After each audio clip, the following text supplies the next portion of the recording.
Now that you know how to select the theme you want to use, it's time to look at how you can customize your theme.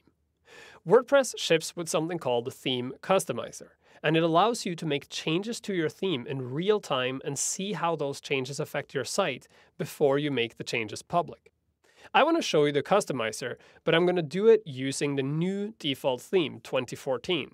And in the last movie, I changed to the 2012 theme, so I'm going to switch back to the 2014 theme first, and then move to the customizer. To switch to the theme, I'm going to go to my toolbar, hover over the site name, and select Themes.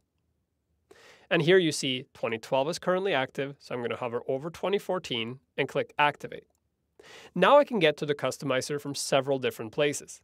If I'm in this Themes page, I can simply click on the blue Customize button on the active theme. If I go and preview the theme, I can also click on Customize right here at the bottom.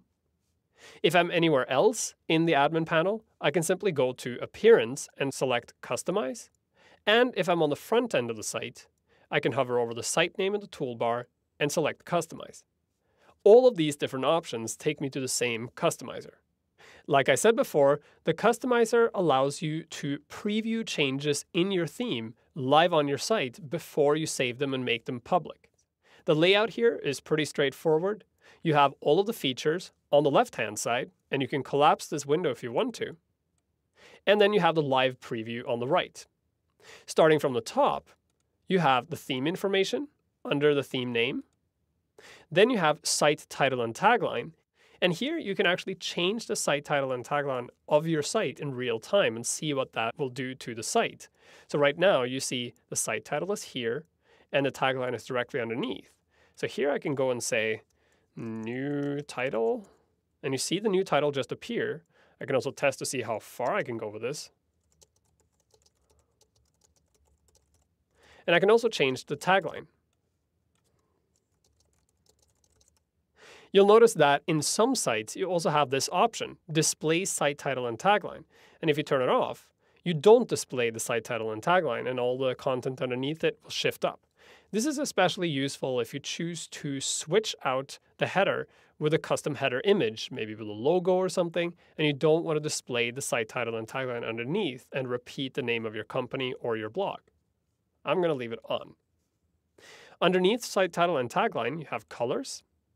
Depending on the theme you're using, you'll have different options here for the color schemes. In the 2014 theme, you can change the site title color, so that would be the color of the title here. So I can click on the color selector here and pick another color. And you see that change happen in real time. If you don't like the pick you made, you can simply click again and click default, and it'll jump back to the default for the theme. You can also change the background color. So here I can change maybe a bright purple. Now you can't see it here because the screen is too small, but if I collapse this panel, you see that the background is over here on the right-hand side. The color options and the other customizer options will change depending on the theme you're using. Some themes will have lots of options. Some themes will have very few options. So you have to open the customizer for each new theme you install and figure out what options are available to you. Underneath colors, you have background image, where you can upload a background image, and that background image will then tile behind where you saw the color before. You have the static front page option, which allows you to assign a static page to the front page of your site and then move your blog somewhere else, and we'll address that later in the course. And finally, you have the featured content option. Now, this is a custom feature only available in 2014. This is where you decide how this featured content area is going to be displayed on your site. By default, it'll display any post that has the tag featured or is a sticky post in a grid layout at the top. You can change the layout to a slider if you want to by using this dropdown. And here you see you have a slider that shows the same content, but it's an active slider and you can slide between the content. You can also navigate using these buttons. If you want to, you can change the tag name that displays content.